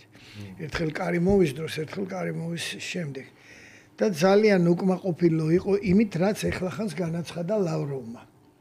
რუსულ ენას არ სწავლობთო? არა, გავლენებსო არ დაუშვებთ ცენტრალურ აზიაში. არა, ჩვენ ძალიან იმით ვუყურებთო. ცენტრალურ აზიაში ამერიკული გავლენების ზრდასო და ევროპულისაც სხვათა შორის იქ ფონ დერ ლაიანი რო გამოვიდა და თავის სკოლაში ძალიან დიდი ზიანი რომ მოგვაყენა, ჩვენ რო არ გვახსენა. როცა შუა დერეფანზე იყო საუბარი, ყოველთვის ეს ტერიტორია, ამ ტერიტორიას რუსეთი თვლიდა ცენტრალურ აზიის ტერიტორიას, ისევე როგორც ყოფილი საბჭოეთის სხვა ტერიტორიების თავის გავლენის სფეროდ, რომ მისი გავლენა უფრო მეტი უნდა იყოს, ვიდრე სხვისი გავლენა. სხვა ქვეყნის. მაგრამ ეს ახლა ამ კუთხით თუ შევხედავთ, რაც თქვენ ბრძანეთ ვაკა. რა თქმა უნდა, ეს ჩინელები, მაშინ ჩინელები და კორეელები, მაშინ კი არა მუდამ ისინი ხო ყოველთვის რბილი ძალით მოქმედებდნენ უფრო.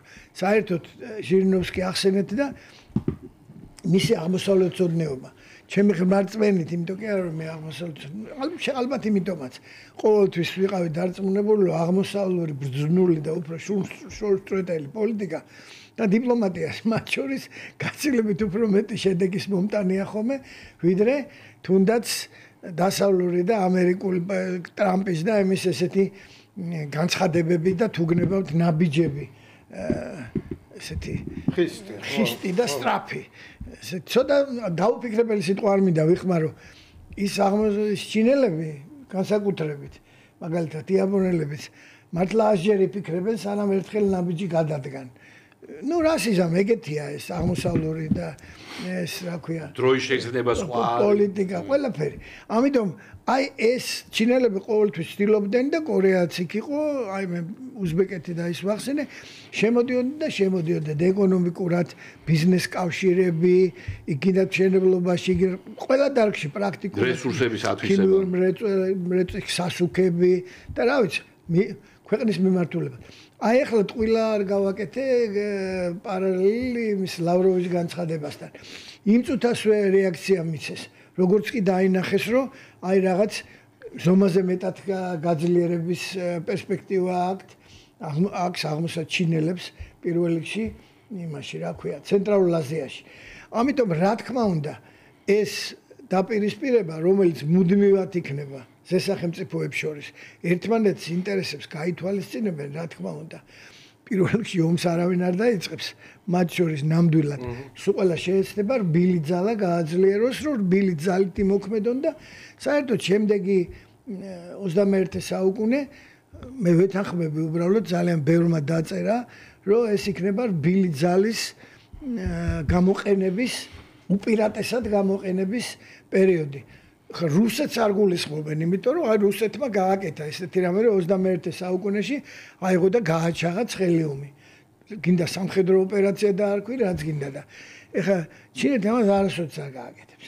მე ამაში ღრმათა ვარ და რუსებს შესაბამისი გამონადგომებიც აქვს. ხროჭი ლომანიეთ პრიომა, რა დროს soft power-ი ამიტომ ეს ბალანსი ზესახელმწიფოებს შორის აუცილებლად რაღაცა ინსტრუმენტებით უნდა იყოს დაცული.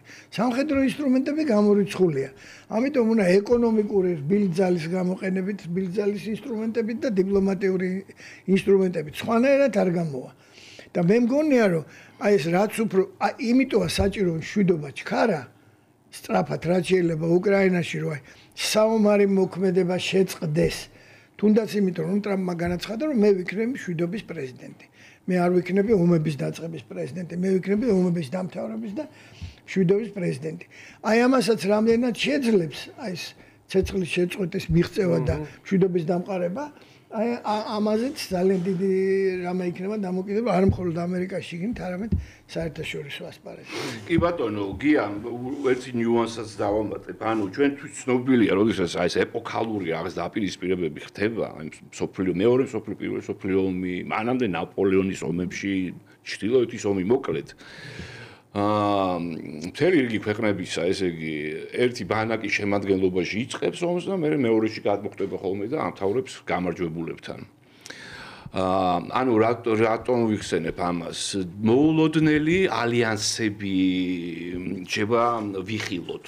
აი ხა ვთქვით რომ აქ შეიძლება რუსეთს და ამერიკას კონდეს რაღაც ინტერესი რომ ჩინეთის ეს აქტივობა დერეფანს გულისხმობ და რეგიონში აქტივობას რეგიონში ანუ ეკონომიკური ინფრასტრუქტურის თვალსაზრისით შეიძლება ამ თვალსაზრისით სიტუაციურ მოკავშირეებად მოგვივლინონ და ჩვენთვის ისევ და ისევ სასურველი კი არა ბუნებრივი მოკავშირე შეიძლება გახდეს ისევ ევროპა. ვინაიდან ეს დერეფანი აწყობს ევროპას. ევროპა უნდა მომარაგდეს ამ სადუნე წავიდეს ის ტვირთები ჩვენზე რომ გაივლისხეთ. რა თქმა უნდა, ამის და მიუხედავად აქ რაღაცა ეს ძირითადი პრობლემი ხო ღირებულებითი პრობლემებია, იდეოლოგიზირებული პრობლემა ის რაც ხდება ჩვენსა და ევროპელებს შორის. თუმცა საგულისხმოა უნგრეთის განცხადებას ხო ორბანის ხო დღეს ხო მოვისმინეთ როდესაც ორბანი ამბობს რომ ევროკავშირში მე ალბათ 20 წლის წინ ამ შესვლასთან დაკავშირებით ამ გადაწყვეტილებას არ მივიღებდი. არის აქ ჩვენ ორი კვირის წინ მოვისმინეთ ინფორმაცია გაჟღერდა რომ სერბეთმა და უნგრეთმა ასევე გააფორმეს ეს რაღაც შეთანხმება ხელშეკრულება თავდაცვის და ეკონომიკური სტრატეგიული თანამშრომლობის შესახებ.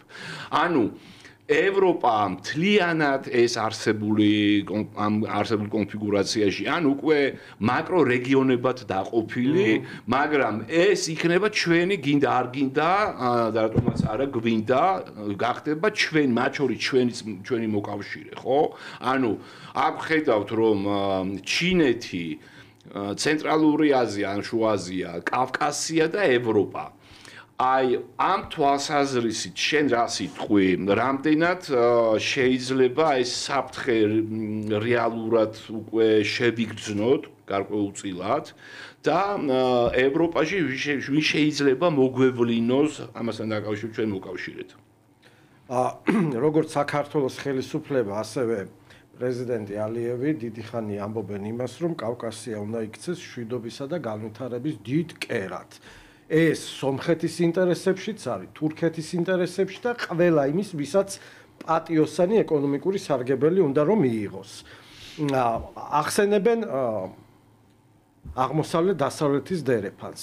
ხანდახან ჩვენს ექსპერტულ წრეებში შემოიჭრება ჩრდილოეთ სამხრეთის ხოლმე დერეფნის აუცილებლობა.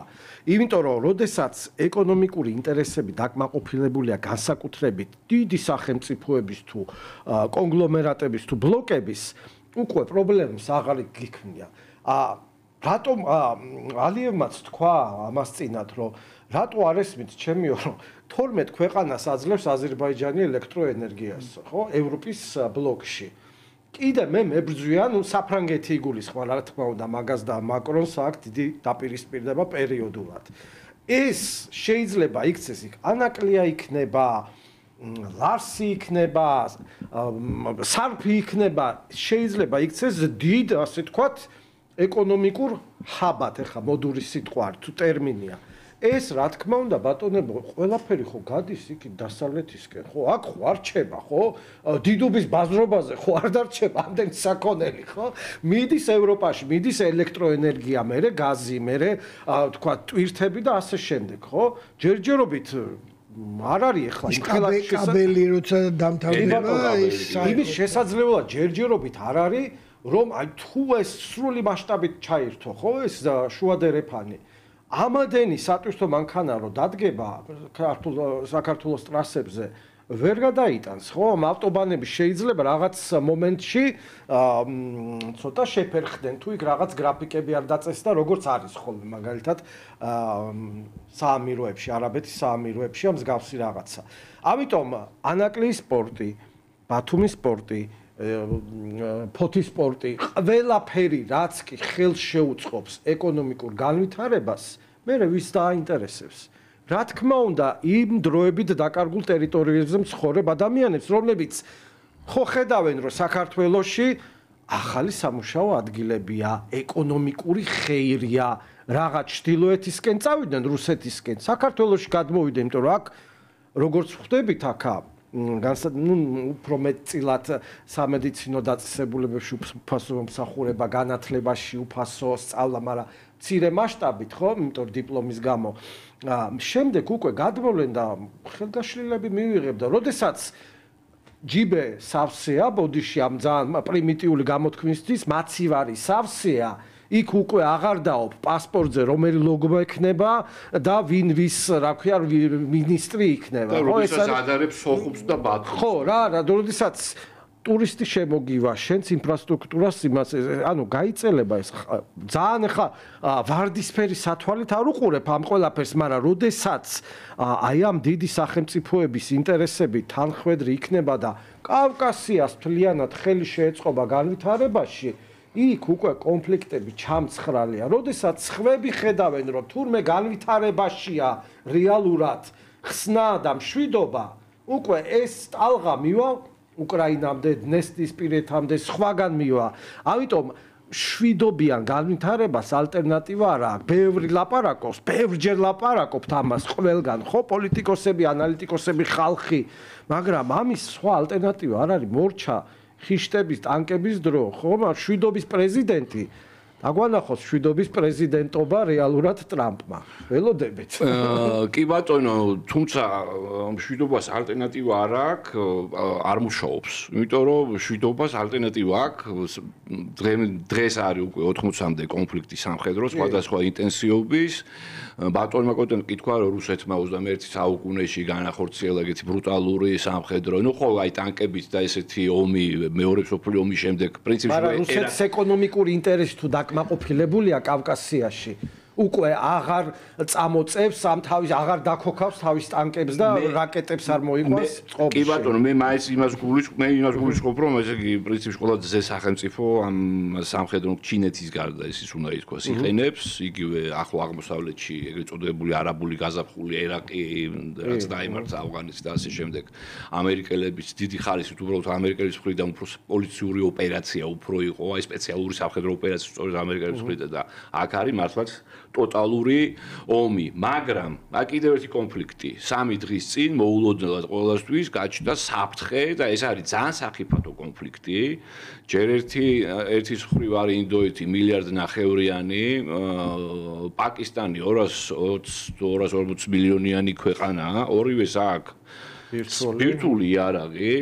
ორივე არის ტრადიციულად დაპირისპირებული ერთმანეთთან, ეს დაპირისპირების ეს ისტორია ითulis აი მას შემდეგ რაც ბრიტანეთმა, ინდოეთმა დამოუკიდებლობა 49 წელს მოიპოვა, ხო?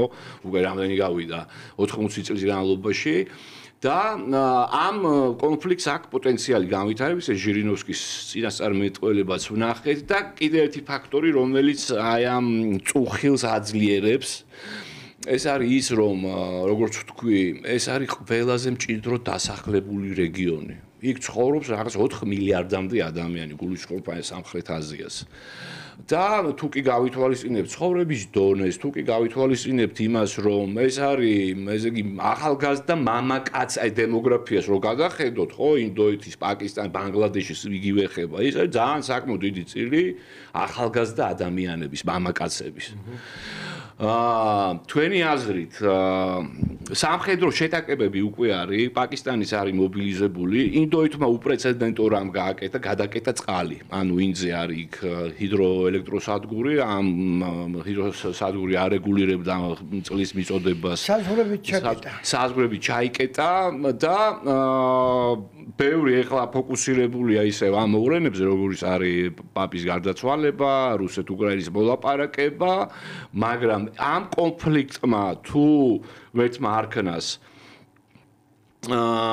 შეუცევად კონფლიქტად იქცა ეს შეიძლება ესე იგი აი იმას მოგვეჩვენოს ახლა ჩვენ სხვა დანარჩენი ყველაფერი რა ტყბილ სიზმრად ბატონო კოტე რას ფიქრობთ თქვენ ამ კონფლიქტთან დაკავშირებით და ეს კონფლიქტი ხომ არ არის მე არ მინდა ახლა შეთქმულებების გამოთქვა მაგრამ რეალურად თუ კი ახლო სამხრეთ აღმოსავლეთში თან ჩვენ ხედავთ რომ აი ეს ჯამა და კაშმირი ეს არის ძალიან მნიშვნელოვანი გეოპოლიტიკური სამკუთხედი, საერთოდ არის კომუნიკაცია ერთმანეთთან იქ უკავშირდება ინდოეთის, ავღანეთის, პაკისტანის, ჩინეთის, სხვადასხვა ჩინეთის არის იქვე ახლოს. ხომ არ არის ამ კონფლიქტის მისია ხო არ არის ისევ და ისევ ჩინეთის და ამ რეგიონის ეკონომიკური რაღაცა სიძლიერის შესუსტება? შევეცდები ძალიან მოკლედ გითხრათ, მაგრამ წინასწარ ვიამბობ, რომ კარგს ვერაფერს ვერ ვიტყვი, ისევ რეალობიდან გამომდინარე. მე მგონია, რომ როგორც კი მოხდა გაყოფა იქ 40-იანი წლების ბოლოს 48-ში და როგორც კი შეიქმნა პაკისტანი და ინდოეთი და როგორც კი ჯამუ და კაშმირი გაიყო სამ სახელმწიფოს შორის, თქვენ უკვე თქვით, ეს არის პაკისტანი, ინდოეთი და ჩინეთი. 70% აქ ინდოეთს 35% აქ პაკისტანს და 15% აქ ჩინეთს ტერიტორიის. ეხლა მათი არა მხოლოდ რელიგიური, არამედ ყველა სხვა ეს იყო თავიდანვე ჩადებული ნაღმი ისევე როგორც საბჭოთა კავშირის დროს. მე ცოტა სხვა რამეს ვიტყვი, როგორც ისრაელის სახელმწიფო შექმნა ახლო აღმოსავლეთში. ბრიტანელების ისო. ბრიტანელების ის მუდმივი კონფლიქტის კერად მე ვიმეორებ ძალიან ბევრი ცნობილი მეცნიერი. აი ისეთი რამე მოხდა, რომ პერსპექტივაში პერმანენტული კონფლიქტის კერა და ხდება კიდევაც ესე, ხო, ახლო აღმოსავლეთში ხდება და იქაც ხდება ჯამუ და კაშმირშიც. მე რამდენი ომია ინდოეთსა და პაკისტანს შორის? მესამე. ეს სამი ომი იყო და ეს მეოთხე იქნება თუ ომად ღმერთმა არქნას და არ მგონია მაინც მე მგონია რომ მაინც საბოლოოდ რაღაც ესეთ სიტუაციაში რაც ახლა მსოფლიოში ხდება იქ რა თქმა უნდა სხვებით ჩაერთვებიან ჩინეთი პირველ რიგში რა თქმა უნდა ვიტყვისთანაც ყველაზე ახლოს არის ჩაერთვებიან თავის მოკავშირესთან ამერიკელებიც, რომელთანაც უფრო პაკისტანია, მაგრამ ეხლა მოდის ვიზიტის შემდეგ ამერიკაში და ტრამპთან შეხვედრის და მათი საერთო ეკონომიკურ ინტერესებზე განცხადების მერე ამერიკელებმაც უნდა ტრამპმაც უნდა იზრუნოს იმისთვის, რომ ეს კონფლიქტი არ გადაიქცეს ომად, ცხელომად და ნუ კონფლიქტის დონეზე დარჩეს. თუმცა ძალიან ცუდი რამე მოხდა ხა 26 კაცის ესე და 100 კაცის დაჭრა და 26 კაცის დახვრეტა ისევ ამ რადიკალური ისლამური ჯგუფის ის არის და გამომდინარე იქიდან რაც თქვი რომ აი ეს ამის მოგვარება შეუძლებელია, იმიტომ რომ იმ ტერიტორიაზე რომელიც ინდოეთს ეკუთვნის მოსახლეობის 70% მაჰმადიანია კაშმირში და ძალიან ხშირად დაწყებული და ჯამაში პირიქით 60 არის ინდუისტი. დაწყებული Human Rights Watch-დან დამთავრებული ყველა სხვა ორგანიზაციით სულ ამბობდნენ რომ მიმდინარეობს ინდუსების მხრიდან შევიწროება სხვა მოსახლეობის და ეს ახალი ამბავი არ არის იმის თქმა მინდა. უბრალოდ ხან დაიძაბება ხოლმე გახურდება სიტუაცია ასე ვთქვათ და ესეთი მომენტები ამას ხელს უწყობს ხან მერე ისევ რაღაცა დაწყდარდება ხოლმე და ისა ყველა სახსოვს ის ცნობილი შეთანხმება ვინც დაინტერესებულია ზულფიკარ ალი-ბხუტოსა და ინდირა განდის შორის რომელიც პირველი ომის მერე დაიდო და საკმაოდ ხანგრძლივი პერიოდის განმავლობაში მუშაობდა ეს შეთანხმება სხვა შორის მაშინ დაიდო თუ არ ვწდები აი ეს წყლის რესურსების ერთობლივად გამოყენების ეს მე მგონი ინდირამდე იყო. ხო და ამიტომ ძალიან ცუდია, მაგრამ მე მაინც მგონია რომ გარე ძალები ჩაერთვებიან ისევ და ისევ პირველ რიგში ჩინეთის იმედი მაქვს, იმიტომ რომ მაინც ყველაზე ახლოს არის და ესაზღვრება და არაფერში არ აწყობს. მით უმეტეს გნებავთ საერთო რკალი და ჩინური პროექტებიდან გამომდინარე სავაჭრო ეკონომიკური ინტერესებიდან გნებავთ არაფერში არ აწყობს. ახლა ახალი დაძაბულობა თავის საზღვრებთან ჩინეთს და ამერიკელებიც თავის მოკავშირეებთან მით უმეტეს კიდევ მეორებ ინდოეთთან ცდილობს გააუმჯობესოს.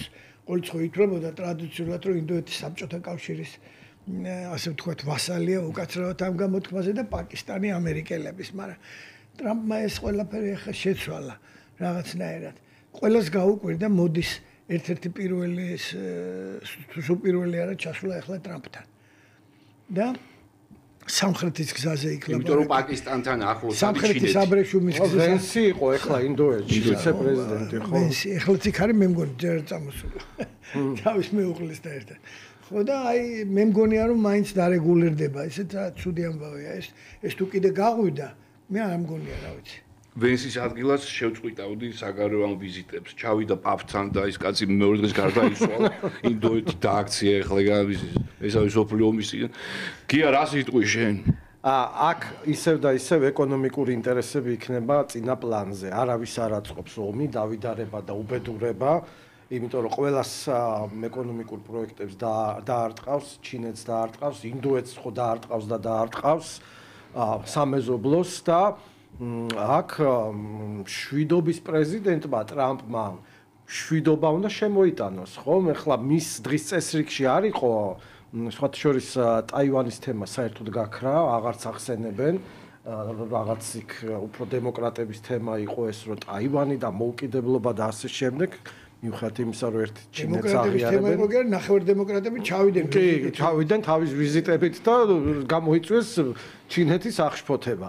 ამიტომ აქ საღი აზროვნება ალბათ გაიმარჯვებს იქიდან გამომდინარე, რომ არც რუსეთს არ აწყობს, არც ერთ დიდ სახელმწიფოს და სამეზობლოს არ აწყობს, არც მით უმეტეს პაკისტანს ეკონომიკურად ეს არ აწყობს.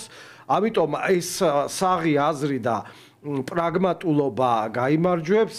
ალბათ კიდევ რაღაც ახალი შეთანხმება დაიდება, კიდევ რაღაც გაყინავენ დროებით რამდენიმე წლით ამ კონფლიქტს, ისე რომ ჯაწყნარდეს, გაჩუმდეს, იქიდან გამომდინარე, რომ აი ამ სატარიფო გლობალურ ომში არავის არ აწყობს, ახლა ზედმეტი თავის ტკივილი, ზედმეტი ხარჯვითი ნაწილი და ზედმეტი პოლიტიკურ დიპლომატიური, ასე თქვათ, ცდელობების დახარჯვა და განხორციელება.